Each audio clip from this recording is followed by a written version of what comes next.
Bismillahirrahmanirrahim. Alhamdulillahirabbil alamin. Wassalatu wassalamu ala asyrafil anbiya wal mursalin sayyidina wa maulana Muhammadin wa ala alihi wa sahbihi ajma'in, amma ba'du.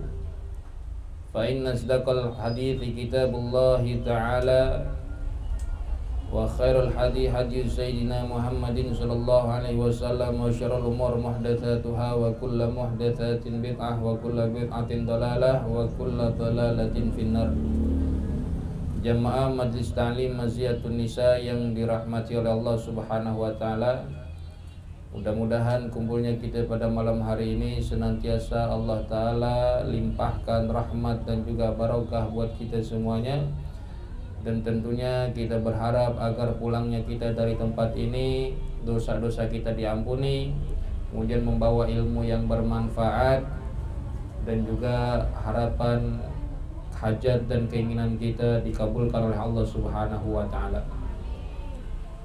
Ibu-ibu yang dimuliakan oleh Allah Subhanahu wa taala,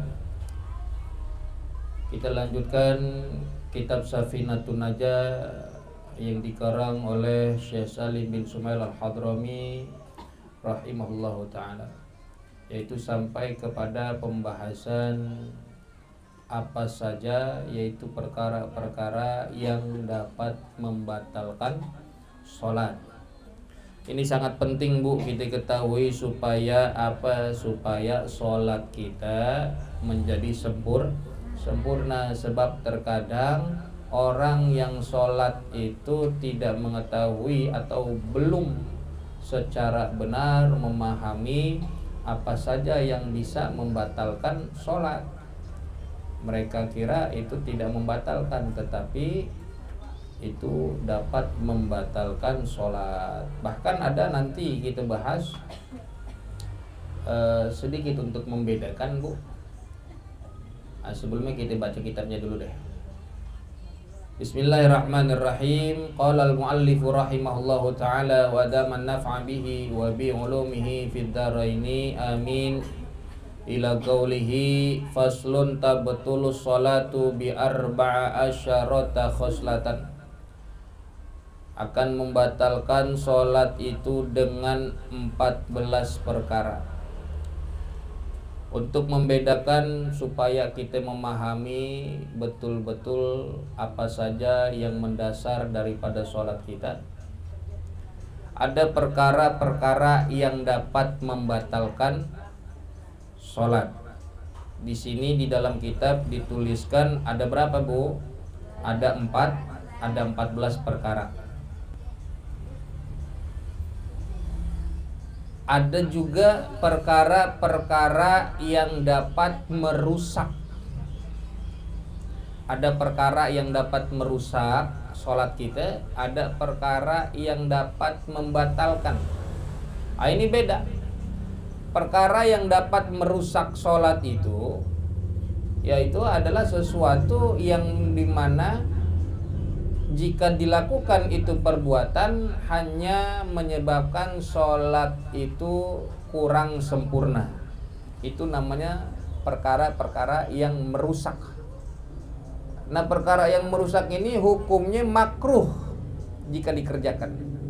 Sholatnya tetap sah, sholatnya tidak batal, akan tetapi sholatnya kurang sempurna lantaran ada kemakruhan atau perkara-perkara yang bisa merusak keabsahan sholat. Kita nggak bahas secara detail apa saja yang dikatakan kemakruhan dalam sholat, hanya saja yang umum biasa sering kita lakukan. Apa yang bisa merusak sholat kita, yaitu hal-hal yang makruh yang jika dilakukan dalam sholat. Contoh yang pertama yaitu memejamkan mata. Memejamkan mata di dalam sholat hukumnya makruh, ya Bu. Memejamkan kelopak mata kita di dalam sholat itu hukumnya makruh. sekalipun kita takut akan bahaya, ya hukumnya makruh. Mau orang yang bisa ngelihat, ya itu membuka kedua matanya itu dalam sholat, jika dia tutup itu merupakan kemakruhan. Kecuali itu di dalam sholat kita disunahkan kita memejamkan mata itu jika kita sholat di hadapan kita ada sesuatu yang bisa mengganggu kehusyuan dalam sholat. Contoh, di depan kita ada ibu-ibu pakai mukena gambar Mickey Mouse. Ini bisa merusak, mengganggu kehusyuan kita. Atau ada ibu-ibu pakai mukena ada tulisannya, merek misalkan, gede banget mereknya. Kita langsung baca itu, wah itu mukena mahal tuh. Ntar pulang dari mbayang sini bilang sama suami, minta beliin. Itu kan ganggu kehusyuan tuh. Itu sunnah memejamkan mata.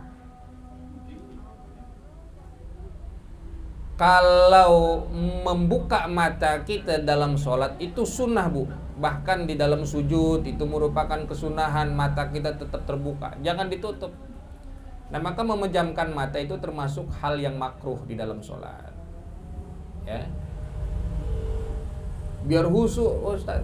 Iya kalau mau khusyuk, nunduk, madepnya kemana, ngeliat kemana?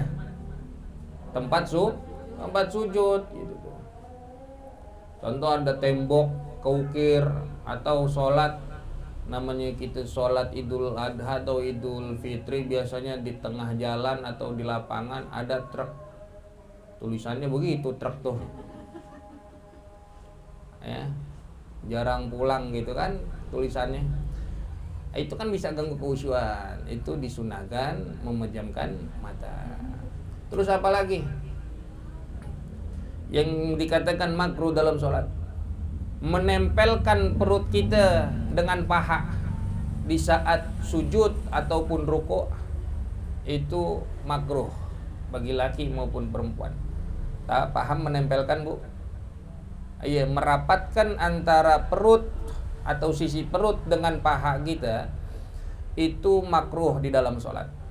Itu nggak batal, tetapi merusak sholat kita. Dan jika itu sering dilakukan, itu malah bisa merusak keabsahan, ya, keabsahan sholat. Jangan diulang-ulang kalau makruh tuh. Ya kalau itu kan hajat nggak masalah, asal ditutup. Iya, jangan ngablak. Kalau sujud juga, Bu, jangan sampai menghantamkan dahi atau kepala kita ke tempat sujud. Dihantam gitu, dihantam, Bu.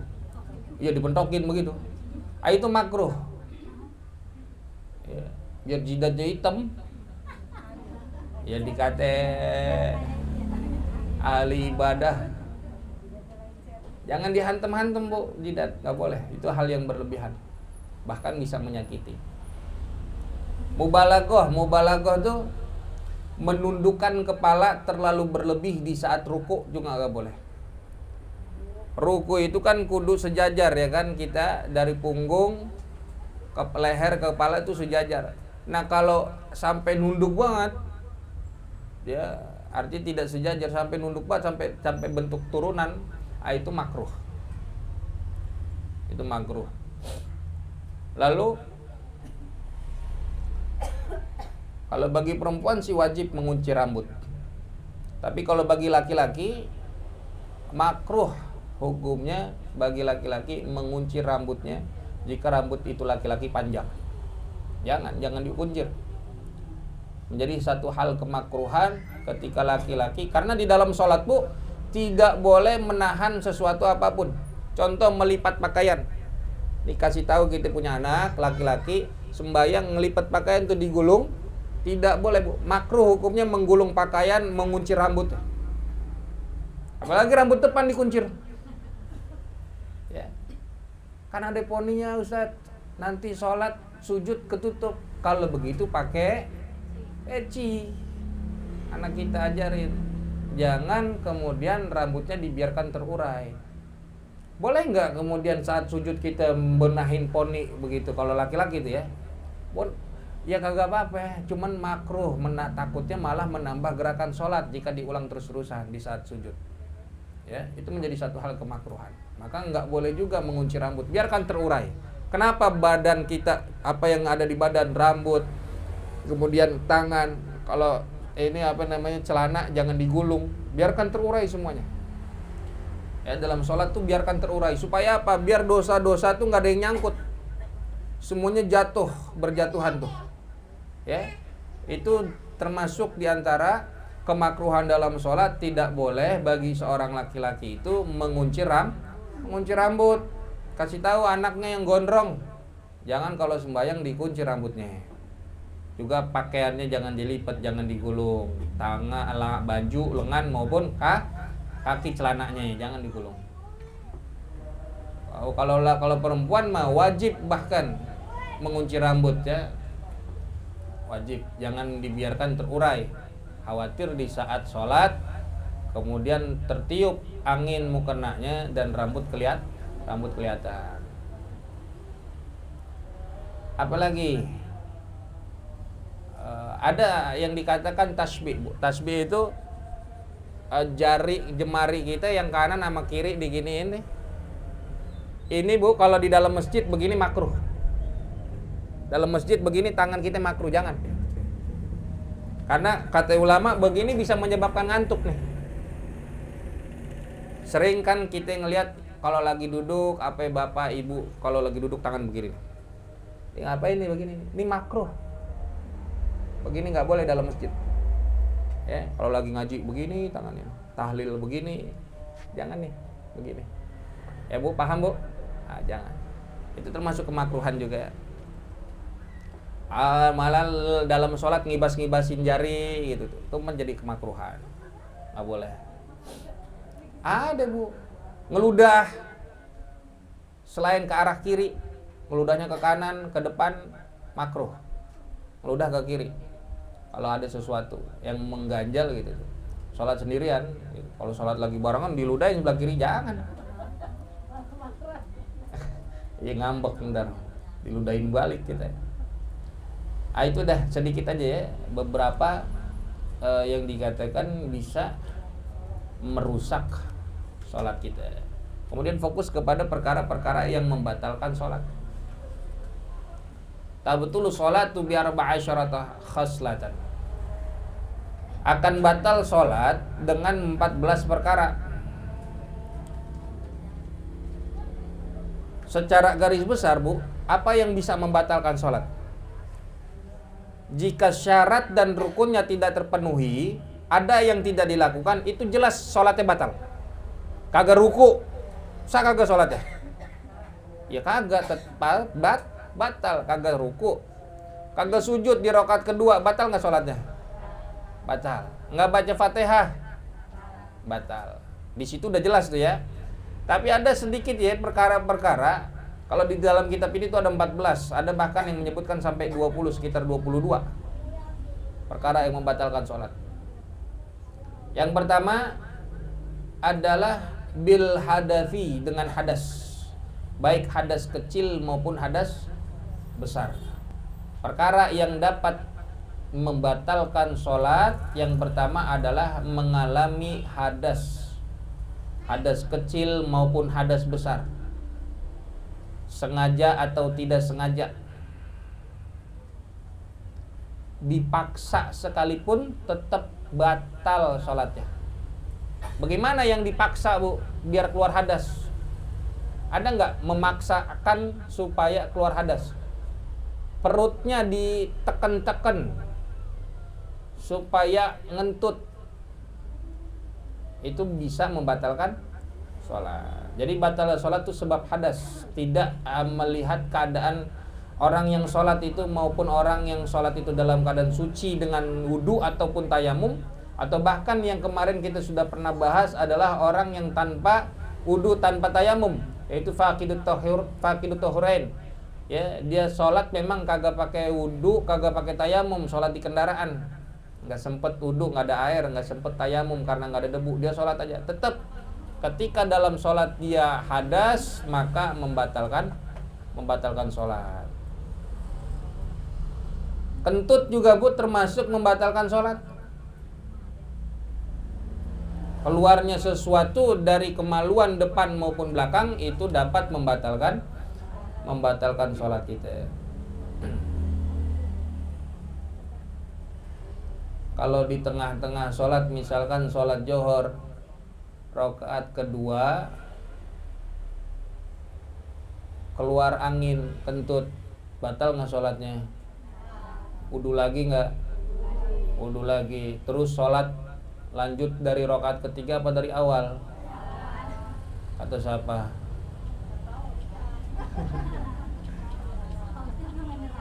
Kalau dalam sholat, ketika wudu kita batal, sholat, kalau wudu batal maka sholat batal. Ya kita kentut, itu kan hal yang membatalkan wudu, batal sholat kita. Maka sholat ketika kita sudah bersuci kembali, sholat diulang dari awal. Beda dengan tawaf. Ketika kita tawaf kan kudu bersuci, kudu punya wudu. Kita tawaf, umroh maupun haji. Di saat pertengahan tawaf, di putaran ketiga kentut, batal kita, wudu lagi tuh, wudu lagi. Selesai wudu, kita tinggal melanjutkan tawaf yang keempat, putaran keempat, 5 dan seterusnya. Nggak mesti dari awal. Kalau sholat harus dari awal lagi. Tuh gitu tuh. Paham nih Bu? Nih udah pada umroh kan? Ya mudah-mudahan umroh dah ya. Ntar bareng saya. Nebeng. Lagi zamannya nebeng sekarang Bu. Ya kali aja ibu-ibu mau umroh naik pesawat jet, nebeng saya. Jadi kalau hadas maupun hadas kecil, hadas besar dapat membatalkan sholat, dan itu harus kembali bersuci lagi, berwudu gitu tuh. Kemudian mana itu? Wa bi wuqu'in najasati, dan dengan terjatuhnya najis, terkena najis atau kejatuhan najis. In lam tulqa halan, jika tidak dibuang segera, min gairi hamlin, tanpa membawa. Kejatuhan najis Bu, kemarin apa aja yang dikatakan najis? Banyak ya, ada 7. Termasuk contoh adalah kotoran hewan. Misalkan ibu di dalam sholat kejatuhan kotoran cicak, burung misalkan, batal nggak sholatnya? Batal jika tidak dibuang segera mungkin. Buru-buru buang. Kalau kagak segera dibuang, batal sholatnya. Kalau sempat dibuang, maka sholatnya nggak batal. Bagaimana cara buangnya? In lam tulqa halan min gairi hamlin, jika tidak dibuang sesegera mungkin, saat itu juga min gairi hamlin, tanpa membawa. Maka syaratnya Bu, jika kejatuhan najis itu ada 2. 1, tidak boleh membawa. Yang kedua, tidak boleh menyentuh. Contoh, kejatuhan najis lagi sembayang. Kalau misalkan orang laki kejatuhan najis di peci, segera buang sama peci-pecinya, nggak apa-apa, bisa, masih bisa nerus. Tapi kalau perempuan, ibu-ibu kejatuhan najis, tai cicak, kotorannya, kamu kena, kan nggak mungkin dibuka mau kenanya. Yang dibuang adalah kotorannya. Bagaimana cara buangnya? Contoh nih lagi sembahyang, Allahu Akbar, kena tai cicak yang udah kering tapi jatuh, tek. Nanti kita jelasin kering atau basahnya. Kering nih, Nggak boleh kita ngambilnya tuh. Ini namanya membawa. Tuh, ini namanya membawa. Ya. Bangkai lalat jatuh misalkan. Plak, kita ambil.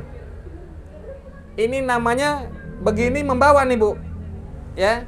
Dibuang segera mungkin tanpa membawa. Tuh, gitu tuh. Digituin. Kalau kering tuh. Kalau kering, tapi kalau basah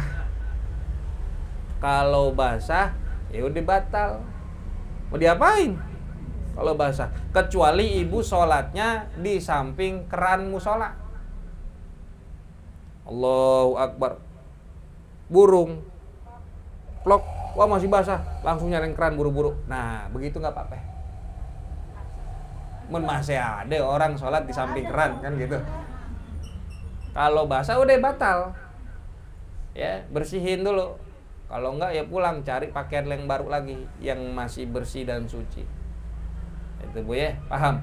Jadi kalau kena kotoran najis dalam sholat batal sholatnya kecuali jika sempat dibuang segera mungkin tanpa menyentuh. Kalau disentil begini nyentuh nggak, Bu? Kalau disentil nyentuh nggak? Nyentuh, disentil. Kena tangan kita. Tuh, begitu. Itu namanya batal sholatnya karena kesentuh sama tangan kita. Ya, itu jika kejatuhan najis. Kalau kering masih bisa kita singkirkan. Ya, tanpa kita menyentuhnya atau dengan kayu atau dengan apa disingkirin atau ditepak begitu, itu masih boleh, teruskan sholatnya nggak batal. Tapi kalau didiemin batal. Itu kalau najisnya kering. Kalau najisnya basah mau disingkirin bagaimana? Kalau masih bisa disingkirkan dan di situ ada air, nggak apa-apa ya, masih bisa dan meneruskan sholatnya. Kalau enggak ya udah putus sholatnya, batal sholatnya begitu. Kemudian yang ketiga, perkara yang dapat membatalkan sholat, terbukanya aurat. Wan kisyafil aurati in lam tustar halan. Tersingkapnya atau terbukanya aurat itu dapat membatalkan sholat. Terbukanya aurat. Pakaian kita tertiup angin. Ibu pakai mukenanya tertiup angin sehingga rambutnya terlihat. Perempuan rambut adalah aurat. Ketika rambutnya terlihat, batal nggak sholatnya? Batal. Jika tidak ditutup segera mungkin. Kalau sempat ditutup nggak batal. Ingat Bu, tertiup angin. Kalau dibukanya sama manusia batal. Ini hanya terbukanya aurat terkena angin. Kalau dibukanya sama manusia, biar kata anak kita bocah, kita lagi sholat, maaf ibu, mukenanya dibuat main, digituin kan kelihatan rambut ibu, batal. Ya Bu ya. Kalau dibukanya terkena tiupan angin, hembusan angin, maka nggak batal kecuali nggak buru-buru ditutup. Itulah. Kalau perempuan biar kata rambutnya sehelai yang terlihat, batal sholatnya. Walau sya'ra wahidah. Walaupun satu helai rambut perempuan batal karena aurat. Itu tuh.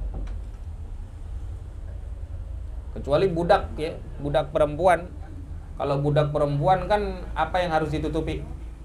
Antara pusar dengan lutut aja dia mah. Kalau perempuan aurat ya. Ingat kita udah belajar aurat kemarin ya. Itu udah belajar aurat. Lalu yang keempat,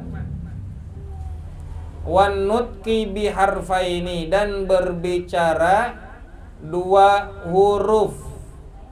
meskipun dua huruf ini tidak dipahami. Mengucapkan dua hurufnya ini meski tidak dipahami itu dapat membatalkan dosa. Au harfin mufhimin, atau satu huruf yang memahamkan dengan batasan amdan, secara sengaja. Kalau kagak sengaja nggak batal. Tapi kalau disengaja mengucapkan dua huruf dalam sholat kita sengaja mengucapkan dua huruf, ya, dua huruf keluar dari lisan kita, meskipun dua huruf itu tidak memberikan pemahaman. Apa contohnya? OI. OI paham nggak, Bu? Ada yang paham? OI. Ya, itu sengaja kita nyebut begitu, OI, dalam sholat. Batal sholat kita secara sengaja. Kalau ba lagi sholat gitu, itu kan memberikan pemahaman. Kalau itu kan paham nggak kalau gitu? Iya. Kalau satu huruf yang memberikan pemahaman apa? G apa paham? G doang tuh. G paham nggak, Bu? Hah? I, A gitu tuh. Oh, itu kan memberikan pemahaman tuh biar kata satu huruf. Kalau dalam bahasa Arab ki, huruf qaf itu tuh tapi berharokat kasroh, itu ada artinya ki, artinya jagalah. Ki itu artinya jagalah. Kalau ada Mama Kiki lewat lagi sholat kita, ki. Ya, itu kalau sengaja batal. Ini kan berbicara sedikit, biar kata sehuruf dua huruf itu kan sedikit hitungannya. Kalau berbicara banyak tapi kagak sengaja karena lupa gitu tuh. Ya. Kalau ini kita bicara sedikit tapi sengaja, itu bisa membatalkan sholat kita. Apalagi banyak, lagi sembahyang ngobrol, batal sholatnya. Ya.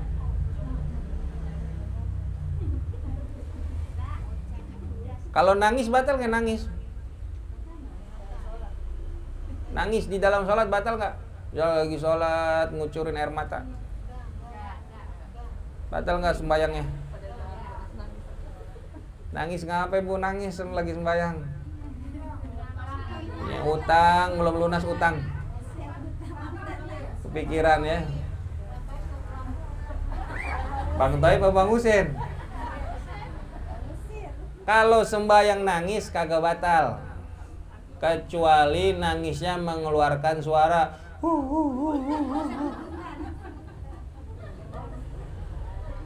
ketawa juga. Kalau senyum nggak batal, cengengesan gitu.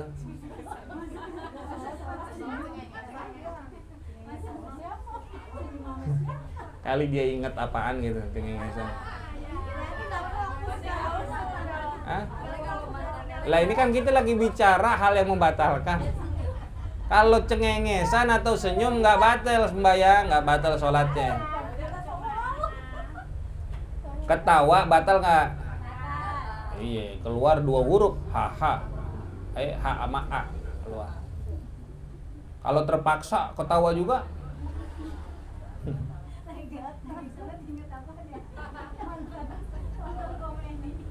Kalau terpaksa dan dia harus tertawa gitu tuh, tetap batal sholatnya. Kalau masih bisa ditahan sehingga cuma senyum-senyum aja, nggak batal. Ya, sebab senyum dia nggak sampai mengeluarkan dua huruf. Dehem. Batal nggak? Dehem. Berapa huruf tuh? Ada huruf ya. Apa yang keluar dari mulut kita kan ada hurufnya. Huruf apa tuh? Ada berapa huruf tuh? Lebih dari 2 ya. Kalau berdehem, kalau tujuannya itu memang ada lendir, penyakit, batuk, karena batuk tuh nggak membatalkan, kecuali batuknya buat main-main. Karena kan di sini nanti ada kalimat amdan. Amdan itu adalah secara sengaja, dikata main-main juga. Dehemnya dia main-main gitu. dengan sengaja, dengan punya tujuan gitu, itu batal. Kecuali memang ada penyakit dehemnya dia karena ada lendir, ya, ada yang mengganggu, kemudian suaranya jadi tertahan, nggak bisa baca. Biasanya kan gitu, dia udah ada penyakit batuk, dia serak segala macam. Nah, itu dia kudu berdehem. Dehemnya dia nggak batal, kecuali dehemnya itu adalah sengaja yang bisa merusak sholat. Kalau lagi batuk sampai setiap bacaan, setiap rakaat dia batuk, kalau emang lagi sakit kagak apa-apa. Tapi kalau buat main-mainan dan sampai mengeluarkan suara nah itu kan iklan. Ya kalau sampai kan begitu. Apalagi batuknya saut-sautan. Jamaah sono dia batuk, dan sebelah sini batuk, itu batal, buat main-mainan namanya. Ya, ada namanya tala'ub, di situ bermain-main dalam sholat, itu batal sholatnya. Ya. Nggak mesti dikatakan batal kalau memang dia sedang sakit. Bersin. Namanya sering ibu-ibu muslimah kan solehah, di mana-mana kalau ada orang bersin, alhamdulillah, atau yarhamukallah, dijawabin begitu. Lagi sembahyang dia kata begitu, ada orang bersin, yarhamukallah, lagi sholat ya kata dia, atau dia alhamdulillah. Batal nggak sholatnya, Bu?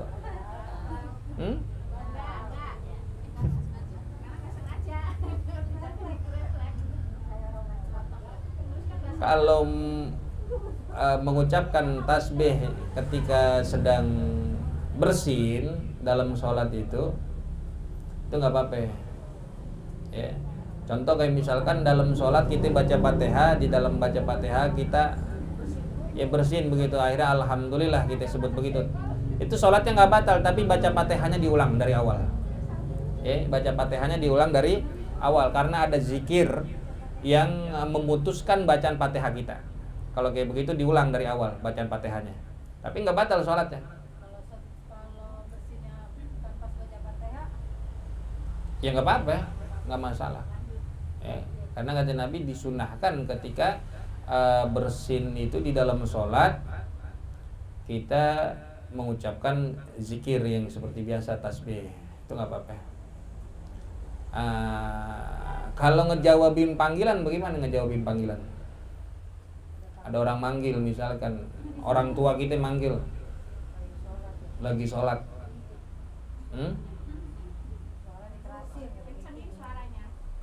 kencengin suaranya, makan mic gitu. Kalau di dalam sholat fardu, ketika ada orang tua manggil, lebih utama menjawab panggilan orang tua.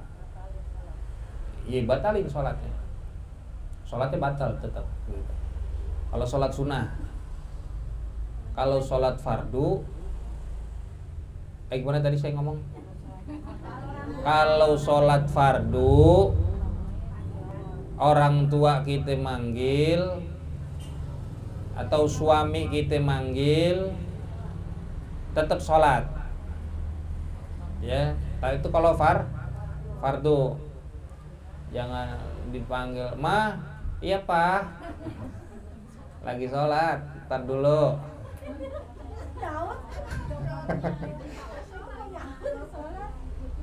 Kalau sholat fardu jangan, tapi kalau sholat sunnah lebih utama menjawab panggilan. Kalau sholat sunnah kita lagi sembahyang duha atau tahajud, misalkan laki itu suami kita manggil, sunnah menjawab panggilannya. Lebih utama menjawab panggilan suami atau panggilan orang tua kita. Tetap sholat.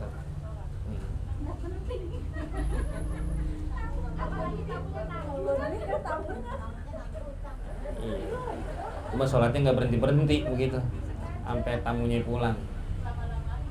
Ya, kalau bersin tadi di tengah-tengahnya kita mengucap tasbih, pujian sunnah. Tapi kalau perkataan yang lain bukan zikir gitu, ucapan-ucapan ajnabi ya contoh kayak yang bukan bacaan sholat, misalkan woi atau jangan di sini, minggir. Nah, itu namanya membatalkan sholat karena sengaja ya. Kemudian Ini jam 8 benar, Bu. Wabil mana tadi itu? Wabil muftiri amdan. Kemudian yang dapat membatalkan sholat kita adalah, jadi kaidahnya gini, perkara-perkara yang membatalkan puasa itu membatalkan sholat, kecuali makan yang banyak karena lupa. Kalau puasa, makan makanan yang banyak karena lupa, batal nggak puasanya? Bu, Assalamualaikum. Makan sepiring lagi puasa, batal nggak puasanya? Hah? Lupa.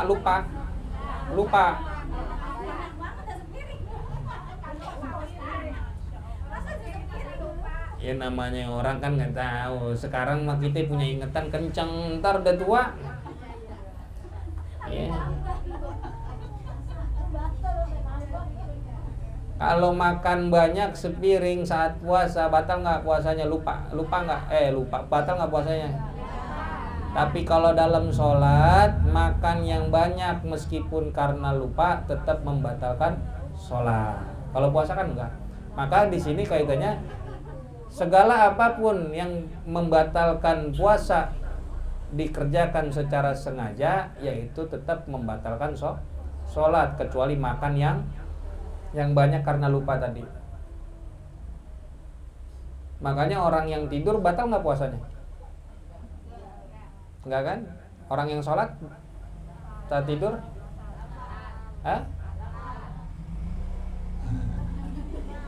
tidurnya yang bagaimana dulu? Karena tidur itu adalah ketika mata terpejam itu kan adalah adanya ikatan, ya, melepaskan ikatan sampai ke lubang belakang tuh. Ketika kita tidurnya dengan sifat yang kemudian tidurnya sampai terbuka lubang belakang, itu kan dikhawatirkan ada yang dapat membatalkan wudunya. Maka ketika sholat dalam keadaan tidur, contoh, Ayu misalkan masih dulu pengantin baru, sembayang isya Ayu nih, dilihat sama mertuanya, wah Ayu lagi sembayang, mau disediain air, dibikinin air, sampai ketiduran, mertuanya Ayu belum kelar-kelar sembayangnya, lagi duduk tasyahud akhir, sampai bangun subuh, Allahu Akbar, dilihat sama mertuanya, Ayu masih sholat juga. Pas azan udah kelar, Assalamualaikum warahmatullahi wabarakatuh. Ayu rajin banget tidur, ternyata dia dari isya luar biasa, saking khusyuknya. Yang begitu batal nggak sholatnya?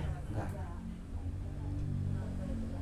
Ya, karena masih dalam keadaan tegap duduk yang tidak bergeser, sehingga tidurnya tidak membatalkan sholat, tidurnya tidak membatalkan wudhu, maka tetap sholatnya sah. Maka orang yang puasa itu kan hal yang membatalkan puasa tadi termasuk tidur, tapi tidur kan tidak membatalkan puasa, maka sholat tidur juga tidak membatalkan sholat, kecuali tidur yang sifatnya tadi. Begitu Bu, paham Bu ya?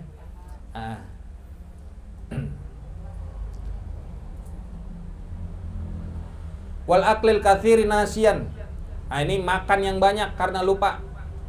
Lagi sholat lupa makan sepiring, batal. Kalau makan sedikit, enggak. Sedikit tuh contoh kayak misalkan ada yang nyelip, biar kata cuman segede semut gitu tuh. Ya, lupa, enggak batal. Ya, ini lupa sepiring, lupa. Ya kan nggak mungkin gitu ya, lagi sholat sepiring sama begitu. Lah ilah Bu Ii bisa aja dah. Dah Masya Allah makin jengkol semur. Batal tuh. Wa thalathi harakatin mutawaliyatin, dan gerakan 3 kali berturut-turut. Walau sahwan, meskipun lalai. Ya. Lalai itu lupa. Bergeraknya anggota tubuh. Anggota tubuh ada 2 Bu. Ada anggota tubuh besar, ada anggota tubuh kecil. Anggota tubuh ada 2, ada yang besar, ada yang kecil. Yang besar itu apa ya? Kepala, tangan, badan, kaki. itu anggota tubuh besar. Yang kecil jari, mata, telinga, bibir, hidung, itu yang kecil-kecil tuh. Selain yang tadi yang disebutkan besar, itu semuanya kecil yang ada di dalam tubuh kita. Di bagian tubuh, tangan, kepala, badan, kaki, itu yang besar. Kalau yang bergerak yang besar 3 kali berturut-turut, batal sholatnya. Ya, tangan bergerak begini, ini kan besar, anggota tubuh besar, itu batal sholatnya. Kepala nengok-nengok begini, batal sholatnya. Kalau jari enggak. Ibu sedang gatel misalkan di sini, nggak kuat tuh, terpaksa harus digaruk. Maka kalau garuknya begini, batal sholatnya. Tapi kalau garuknya jari cuma telunjuk gini dong tuh, begini, nggak batal sholat. Mau begini sampai kelar, begini aja. Kecuali gerakan anggota tubuh kecil yang dilakukan lebih dari 3 kali itu karena main-main, karena disengaja. Ada kucing, kita main-mainin gitu tuh kucingnya, walaupun yang bergerak cuma 1 jari, batal. Kalau gerakan anggota tubuh kecil karena main-main. Mata nih, apa namanya nih? Alis. Ada anak kita. Begitu tuh mata kita tuh. Batal. Ngegesu, ya, ngegesu misalkan. Ngasih kode, itu kan artinya sengaja tuh, ada maksudnya tuh. Itu batal. Kalau gerakan, biar kata gerakan nanti kan ada tuh gerakan yang berlebihan tuh, gerakan yang parah. Kayak misalkan menyelamatkan orang mah nggak batal. Contoh, kita lagi sembahyang, Allahu Akbar, ular lewat, bertengger tuh di depan kita tuh. Itu kan membahayakan kita. Kalau kita kagak usir, bahaya buat kita. Terus bagaimana? Biar kagak batal sholatnya. Kata Ustadz, kagak boleh bergerak 3 kali berturut-turut. Ada ular, 1, 2, digebrak-gebrak begitu, kagak mati-mati ularnya. Paham nggak? Lagi sembahyang, diketok gitu, getok lagi, supaya menghindari berturut-turut 3 kali. Getoknya ganti, pelan-pelan ganti. Ularnya keburu nyaplok, Bu. Kalau begitu langsung diketok-ketok begitu nggak apa-apa. Ya, itu karena membahaya. Ada hajat, itu ada hajat gitu, ada kebutuhan. Kita lagi sembahyang, depan kita ada danau, ada kolam, ada orang buta mau lewat, atau ada anak kecil. Ya, ada anak kecil. Nah, itu kan mau nyemplung dia tuh orang buta. Masa kita diemin aja? Kita tahu. Nah, kita nolongin. Kita bergerak, biar kata bergerak anggota tubuh yang besar, kita pikirin bapak-bapak atau ibu-ibu yang buta atau anak kecil tadi. Ayo. Cuman jangan ngomong. Ada bapak-bapak kita pikirin, jangan lewat situ, Mbak. Itu namanya batal. Ya. Itu namanya batal. Kalau minggirin aja terus lanjut sholat nggak batal. Karena itu ada hajat. Kalau seperti itu, ada harimau, ada apa, nggak apa-apa itu. Bahkan kan kemarin dijelasin sampai barang kita ada yang dicuri, kita kejar. Itu masih terus sholat dan itu nggak batal. Karena itu ada hajat, ada keperluan. Ya, itu dia gerakan 3 kali berturut-turut. Ya, karena meskipun lupa tadi bergerak. Biasanya seringnya, Bu, maafin, lagi itidal, sami Allahu liman hamidah. Nah, ini tangan dijembreng, digoyang-goyangin kayak ondel-ondel tuh. Nah, itu lebih 3 kali begitu bergerak, ngayunin begitu, batal sholatnya. Meskipun lupa. Ya, ingat aja batal, apalagi lupa aja batal, apalagi ingat gitu kan. Ya, maka kemarin kan ada dua pendapat i'tidal boleh di sedekap atau di irsal aja gitu. Udah, segitu aja dulu tentang perkara yang membatalkan sholat. Itu sampai berapa nomor tadi? Sampai 7. Nanti kita lanjut wal batil fahisyati wa darbatil mufritati wallahu a'lam bisawab bisiril Fatihah.